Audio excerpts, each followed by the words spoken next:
El ser humano, en su eterna búsqueda de respuestas y significados, ha tejido complejas telarañas de conceptos sobre lo divino.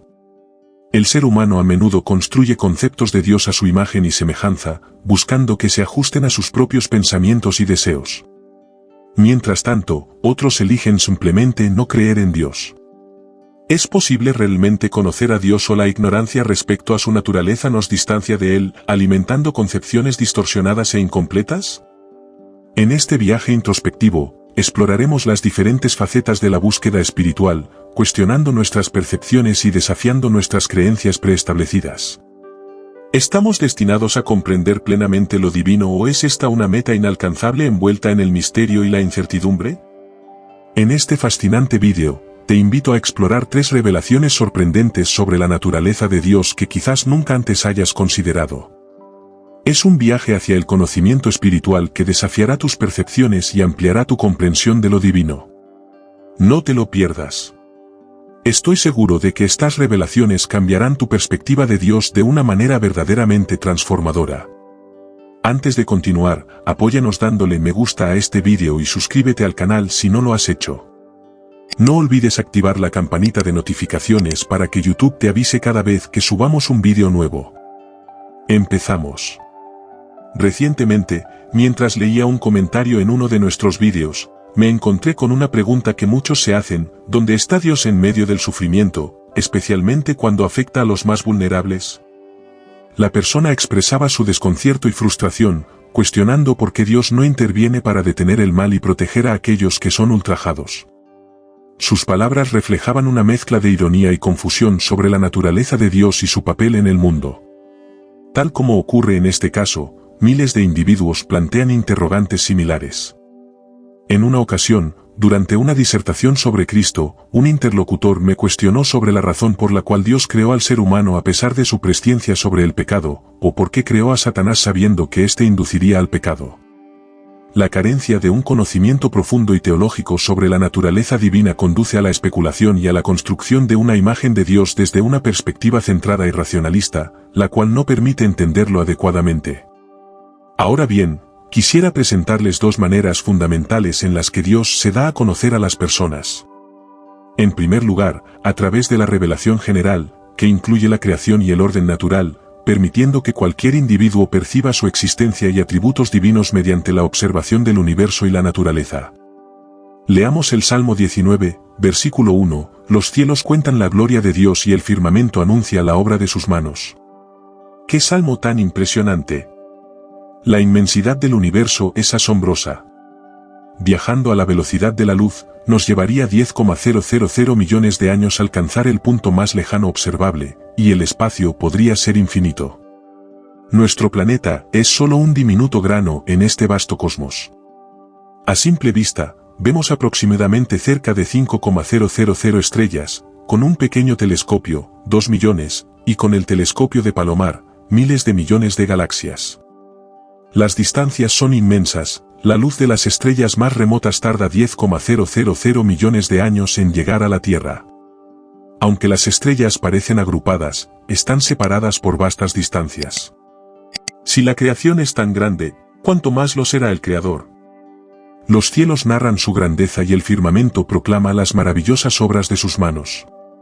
Como escribió Isaac Watts, la naturaleza, como un gran tomo abierto, se levanta para hacer notoria la alabanza de su Hacedor. Es por ello que negar la existencia de Dios equivale a negar la creación misma. Como dice el Salmo 14, versículo 1, dice el necio en su corazón, no hay Dios. Exacto, es un dicho común que expresa la idea de que negarse a ver la realidad evidente es una forma extrema de cerrar los ojos ante la verdad. No hay peor ciego que el que no quiere ver. Resalta cómo la negación obstinada puede ser más perjudicial que la falta de visión física. Cuando alguien sostiene que Dios no existe, la totalidad de la creación parece rechazar esa noción.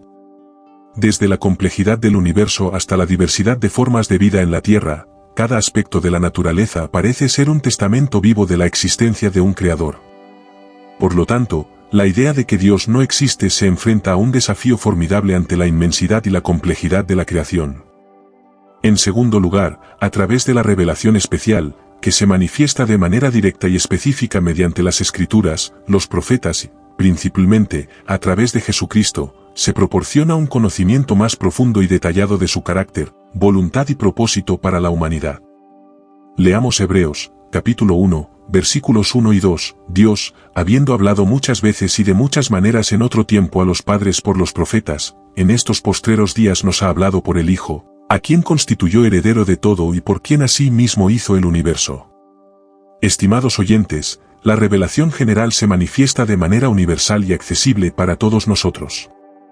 Simplemente al contemplar la magnificencia del cielo, el firmamento mismo nos transmite la realidad de la existencia de un Creador. No obstante, aunque la creación nos ofrece evidencia de la existencia de Dios, su revelación general no nos proporciona un entendimiento completo de su voluntad y carácter. Para adentrarnos en esos aspectos más profundos, necesitamos recurrir a la revelación especial. Es a través de esta última que podemos explorar de manera más íntima y detallada la naturaleza de Dios y establecer una relación significativa con Él. Aquí surge una pregunta: ¿cómo pueden formar opiniones sobre la acción de Dios si no lo conocen a través de la revelación especial que Él ha proporcionado? Muchas personas expresan opiniones negativas sobre Dios sin haber leído ni estudiado seriamente la Biblia. Dicho esto, es crucial recurrir a la revelación especial para conocer a Dios, una oportunidad que está al alcance de todos.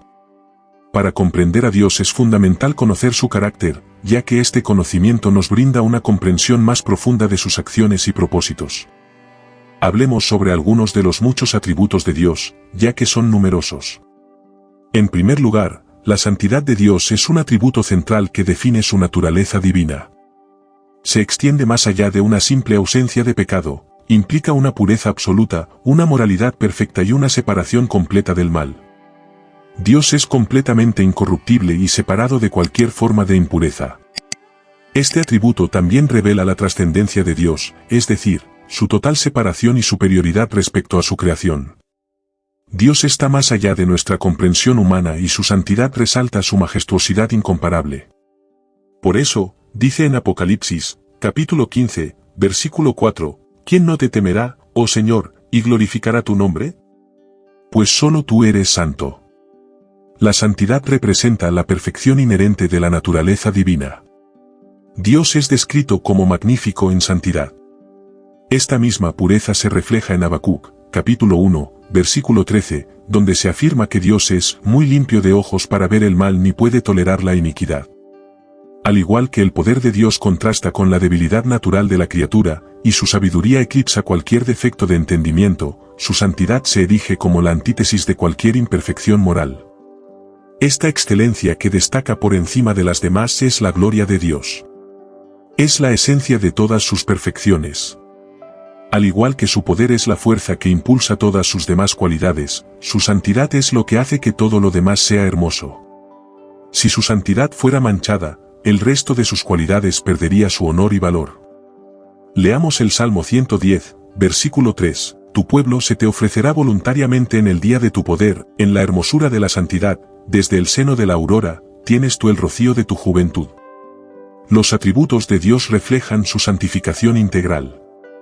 Su justicia es intrínsecamente santa, su sabiduría está imbuida de santidad y su poderoso brazo es considerado como santo. La palabra divina, por su parte, es descrita como santa palabra. Además, su nombre, que representa la totalidad de sus atributos, es considerado un nombre santo. Ahora bien, la santidad de Dios se manifiesta de diversas maneras. Primero, la santidad de Dios se manifiesta en sus obras, las cuales reflejan un estándar de excelencia inigualable. Cada acción divina está guiada por la santidad, y en el principio, proclamó que todo lo creado era muy bueno. Este juicio divino resalta la perfección y pureza intrínseca de cada aspecto de la creación, lo cual sería imposible si hubiera algún indicio de imperfección o impureza en Dios. Es por ello que Dios no creó al hombre pecador, sino que fue creado recto, a la imagen y semejanza de su Creador. Leamos Eclesiastés, capítulo 7, versículo 29, He aquí, solamente esto he hallado, que Dios hizo al hombre recto, pero ellos buscaron muchas perversiones. Los ángeles caídos también fueron inicialmente creados como seres santos, como se indica en Judas, capítulo 1, versículo 6, y a los ángeles que no guardaron su dignidad, sino que abandonaron su propia morada, los ha guardado bajo oscuridad en prisiones eternas para el juicio del gran día. En cuanto a Satanás, Dios no creó un ser malvado, sino un ser perfecto. Leamos en Ezequiel, capítulo 28, versículo 15, perfecto eras en todos tus caminos desde el día que fuiste creado, hasta que se halló en ti maldad. Esta descripción enfatiza la perfección original de Satanás antes de su caída en el pecado. Ahora, toda persona se pregunta, si los demonios, Satanás y el hombre fueron creados perfectos, ¿por qué pecaron? Una perspectiva común es que Dios creó a estos seres con libre albedrío, lo que significa que tenían la capacidad de elegir obedecer o desobedecer a Dios. Esta capacidad de elección es esencial para una relación genuina con Dios, ya que el amor y la obediencia voluntaria no pueden ser impuestos. Sin embargo, con el libre albedrío viene la posibilidad de elegir el mal. En el caso de Satanás y los ángeles caídos, su pecado fue el resultado de su orgullo y deseo de ser como Dios, lo que los llevó a rebelarse contra él. En cuanto al hombre, la narrativa bíblica presenta la tentación de Adán y Eva en el jardín del Edén como el momento en que el hombre eligió desobedecer a Dios, creyendo las mentiras de Satanás en lugar de confiar en la palabra de Dios. Es por eso que el pecado de seres creados perfectos, como el hombre, los ángeles y Satanás, puede atribuirse a su capacidad de elección libre, así como a su rebelión contra Dios motivada por el orgullo, la desobediencia y la búsqueda de autonomía. Apreciado oyente, Dios te ha creado para que seas un instrumento suyo. Siendo tu creador, no te obliga a que lo obedezcas o lo sirvas, sino que tú tomas la decisión de seguir el camino del bien o el camino del mal. Leamos Deuteronomio, capítulo 30, versículo 19, a los cielos y a la tierra llamo por testigos hoy contra vosotros, que os he puesto delante la vida y la muerte, la bendición y la maldición. Escoge, pues, la vida para que vivas tú y tu descendencia. Apreciados oyentes, pregunto, ¿qué camino han elegido ustedes y qué camino ha elegido la humanidad? Cuando el hombre escoge el camino del mal, ¿acaso Dios es responsable de sus desdichas y penurias? Por ejemplo, Dios ha establecido la familia y ha dado la responsabilidad a los padres de cuidar de sus hijos. Pero, ¿qué sucede cuando los padres los abandonan y no cumplen con su deber? ¿Es esto responsabilidad de Dios?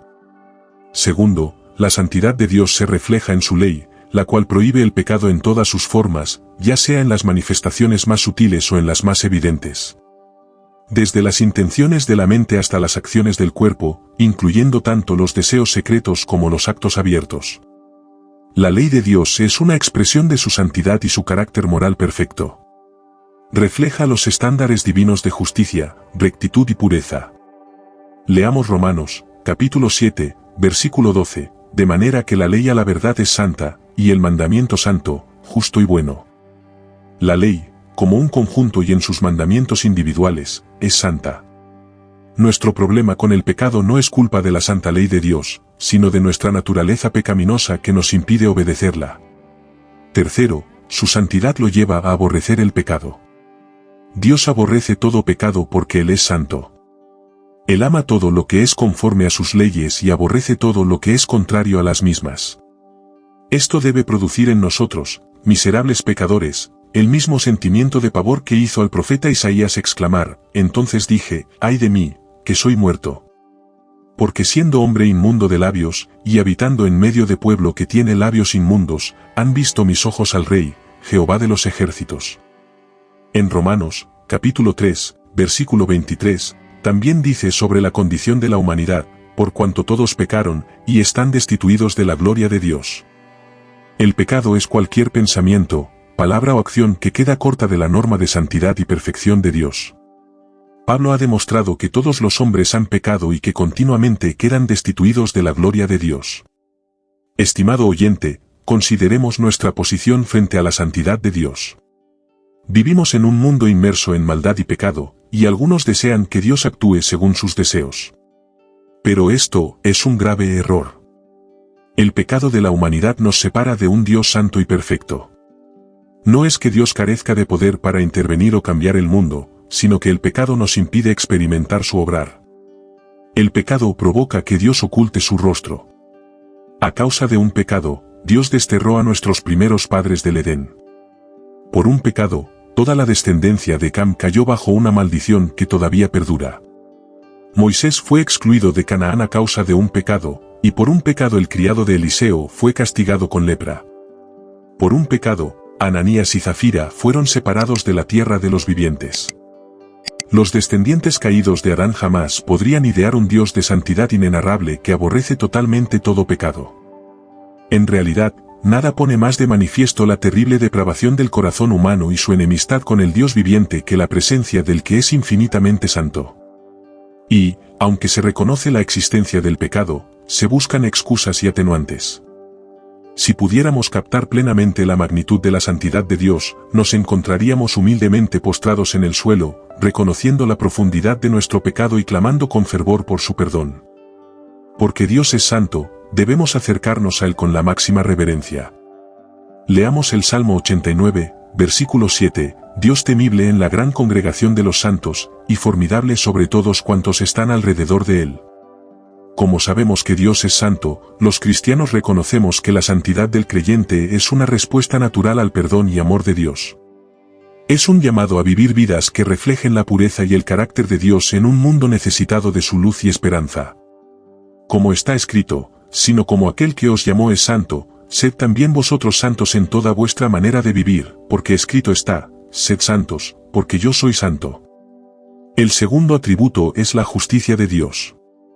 La justicia de Dios significa que Él siempre actúa de acuerdo con lo que es recto y Él mismo es la norma final de lo que es recto. Hablando de Dios, Moisés dice en Deuteronomio, capítulo 32, versículo 4, Él es la roca, cuya obra es perfecta, porque todos sus caminos son rectitud.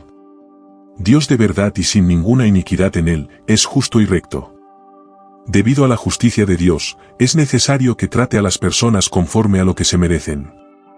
Así que es necesario que Dios castigue el pecado, porque el pecado no merece recompensa. Es malo y merece castigo. Cuando Dios no castiga el pecado, parece indicar que es injusto, a menos que se puedan ver otros medios de castigar el pecado. Por eso, Pablo dice que cuando Dios envió a Cristo como sacrificio para llevar el castigo del pecado, lo hizo para así demostrar su justicia. Anteriormente, en su paciencia, Dios había pasado por alto los pecados, pero en el tiempo presente ha ofrecido a Jesucristo para manifestar su justicia. De este modo, Dios es justo y a la vez el que justifica a los que tienen fe en Jesús. Leamos Romanos, capítulo 3, versículos 25 y 26, a quien Dios puso como propiciación por medio de la fe en su sangre, para manifestar su justicia, a causa de haber pasado por alto en su paciencia los pecados pasados, con la mira de manifestar en este tiempo su justicia, a fin de que Él sea el justo y el que justifica al que es de la fe de Jesús. Pero, para comprender bien el sentido bíblico de la justicia de Dios, es preciso añadir el contexto del mismo versículo, misericordia y verdad van delante de tu rostro. Por eso, la justicia divina no es un mero dar a cada uno lo suyo, ni un puro no hacer daño a otro. Ahora bien, el concepto de justicia divina que acabamos de estudiar tiene numerosas implicaciones prácticas que nos ayudan a comprender mejor este atributo.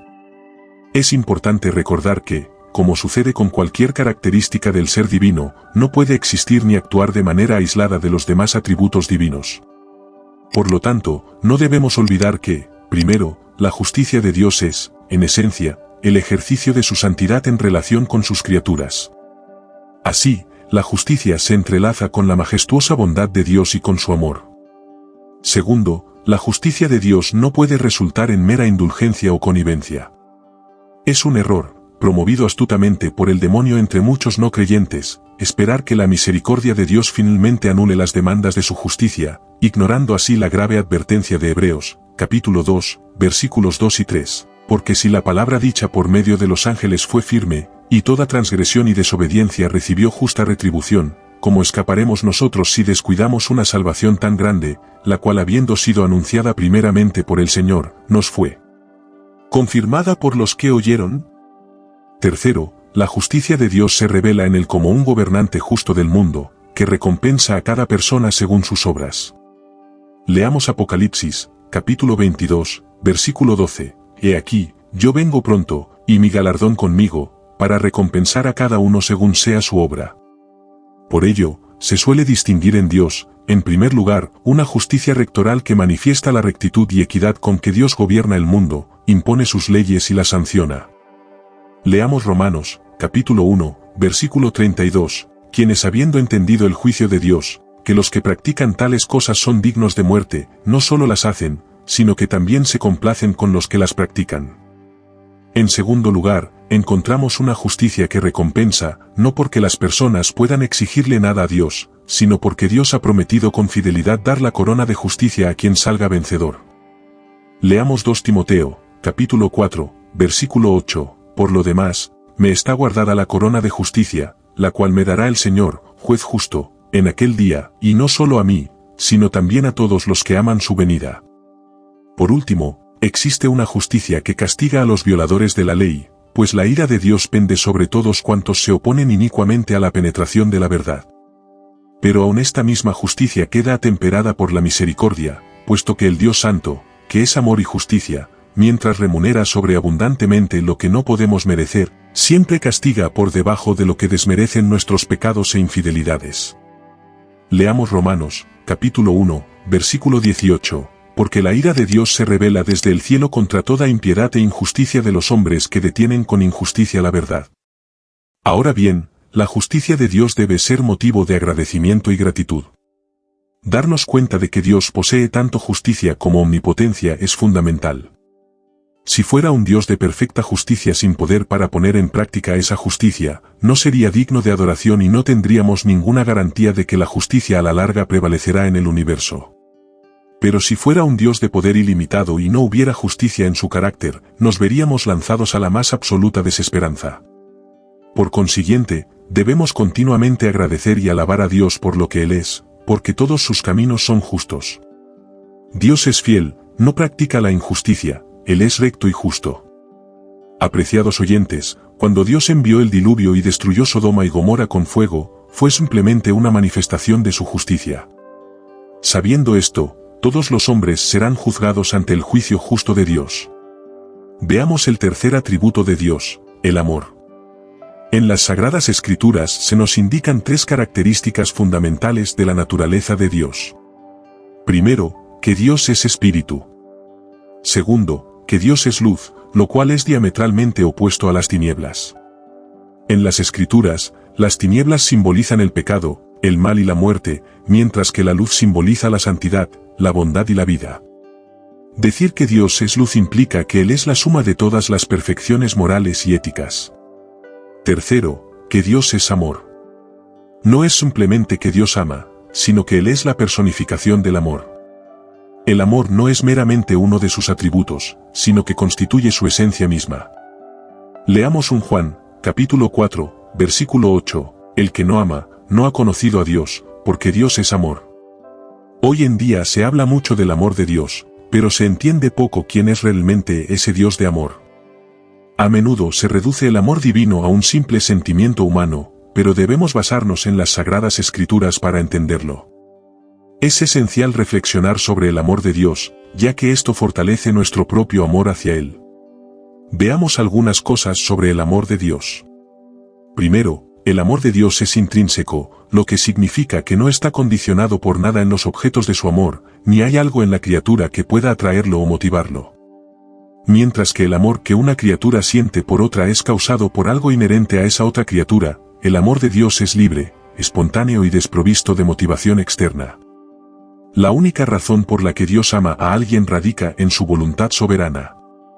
Leamos 1 Juan, capítulo 4, versículo 19, nosotros le amamos a Él porque Él nos amó primero. Dios no nos amó como respuesta a nuestro amor por Él, sino que nos amó antes de que tuviéramos cualquier muestra de amor hacia Él. Si Dios nos hubiera amado en respuesta a nuestro amor, eso no sería un amor espontáneo. Sin embargo, al amarnos cuando no teníamos amor por Él, queda claro que nada influyó en su amor hacia nosotros. Para adorar a Dios sinceramente y comprender la verdadera naturaleza de la relación con Él, es crucial tener una comprensión clara de esta verdad fundamental. El amor de Dios hacia cada uno de los suyos no fue motivado en lo absoluto por ninguna cualidad inherente a ellos. ¿Qué había en mí que pudiera atraer al corazón de Dios? Absolutamente nada. Por el contrario, todo lo que pudiera repeler, todo lo que pudiera llevarlo a aborrecerme, pecado, depravación, corrupción, estaba presente en mi corazón. No había ninguna virtud en mí. En segundo lugar, el amor de Dios es eterno. Es necesario que sea así, pues Dios mismo es eterno, y Dios es amor. Por lo tanto, como Él no tiene principio, su amor tampoco lo tiene. Aunque este concepto está más allá de lo que podemos entender completamente con nuestra mente limitada, podemos adorar. Incluso cuando no éramos, en Jeremías capítulo 31, versículo 3, nos dice, Jehová se manifestó a mí hace ya mucho tiempo, diciendo, con amor eterno te he amado, por tanto, te prolongué mi misericordia. Es un gran consuelo saber que el Dios grande y santo amó a sus hijos incluso antes de que el cielo y la tierra fueran creados, y que siempre ha tenido su corazón puesto en ellos. Esto muestra claramente que su amor es genuino, ya que amó a sus hijos incontables siglos antes de que existieran. En tercer lugar, el amor de Dios es santo. El amor de Dios no está sujeto al capricho, la pasión o el sentimiento, sino que se rige por un principio. De la misma manera, su gracia no prevalece a expensas de la justicia, sino que actúa en armonía con ella. Así como Dios es luz, precede a Dios es amor, el amor de Dios no es una simple debilidad afectuosa. La Escritura declara que el Señor al que ama, disciplina, y azota a todo el que recibe por hijo. Dios no cierra los ojos al pecado, ni siquiera al de sus hijos. Su amor es puro, sin mezcla de sentimentalismo sensiblero. Leamos Hebreos, capítulo 12, versículo 6, porque el Señor al que ama, disciplina, y azota a todo el que recibe por hijo. En cuarto lugar, su amor se mostró en Cristo.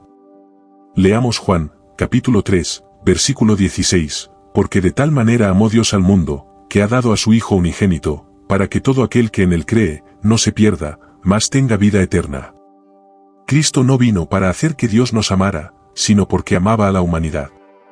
Este es uno de los versículos más conocidos de toda la Biblia, indudablemente porque anuncia el Evangelio de una manera tan clara y sencilla.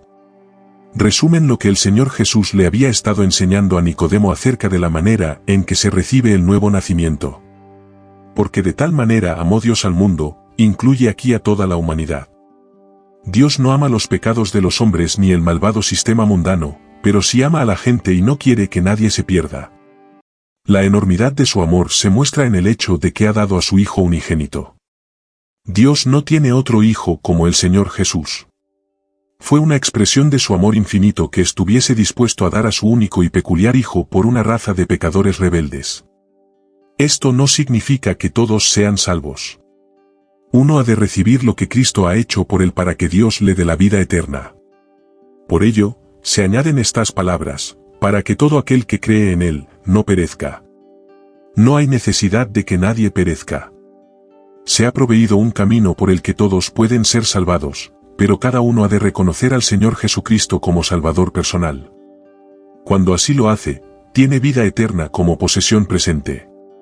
Boyce dice, cuando la Iglesia venga a comprender el amor con el que Dios amó al mundo, se sentirá agitada e incómoda hasta que hayan sido capturados todos los grandes imperios, hasta que cada isla de coral haya sido ganada. Ahora bien, ¿cómo podemos entender la santidad de Dios, su justicia y su amor? Permítame explicarle. El amor de Dios se considera la fuerza central que impulsa su interacción con el mundo y con la humanidad. Este amor no contradice su justicia ni su santidad, sino que las complementa y las hace posible. Por ejemplo, su amor proporciona la motivación para ofrecer misericordia y perdón, mientras que su justicia garantiza que se haga justicia y que se mantenga el orden moral. Su santidad asegura que su amor y justicia se manifiesten de manera perfecta y equilibrada, sin comprometer ninguna de sus características divinas. Jesucristo es visto como la máxima expresión del amor, la justicia y la santidad de Dios, y su vida y enseñanzas son centrales para la comprensión cristiana de estas características divinas. En conclusión, en nuestra búsqueda espiritual y en nuestra comprensión de la divinidad, a menudo nos encontramos contemplando la naturaleza de Dios, su amor, su justicia y su santidad. En esta reflexión, consideramos cómo estas tres cualidades divinas se entrelazan y se complementan entre sí. El amor de Dios se nos presenta como la fuerza central que impulsa su interacción con el mundo y con nosotros como individuos. Es un amor que trasciende nuestra comprensión humana, un amor que es incondicional y eterno. Pero este amor no existe en un vacío, está intrínsecamente vinculado con la justicia divina. La justicia de Dios nos recuerda que hay un orden moral en el universo y que todas nuestras acciones tienen consecuencias. A través de la justicia divina, vemos el equilibrio que se busca en el cosmos, donde el bien es compensado y el mal es enfrentado con consecuencias. Sin embargo, esta justicia no es fría ni distante, está imbuida de amor. Y junto con el amor y la justicia, encontramos la santidad de Dios, la pureza y la perfección divinas que distinguen a Dios como único y trascendente. Es esta santidad la que garantiza que su amor y su justicia se manifiesten de manera imparcial y perfecta. Entonces, reflexionar sobre el amor de Dios en armonía con su justicia y su santidad nos lleva a un entendimiento más profundo de la naturaleza divina. En esta armonía, vemos la compasión de Dios, la rectitud de sus caminos y la pureza de su ser.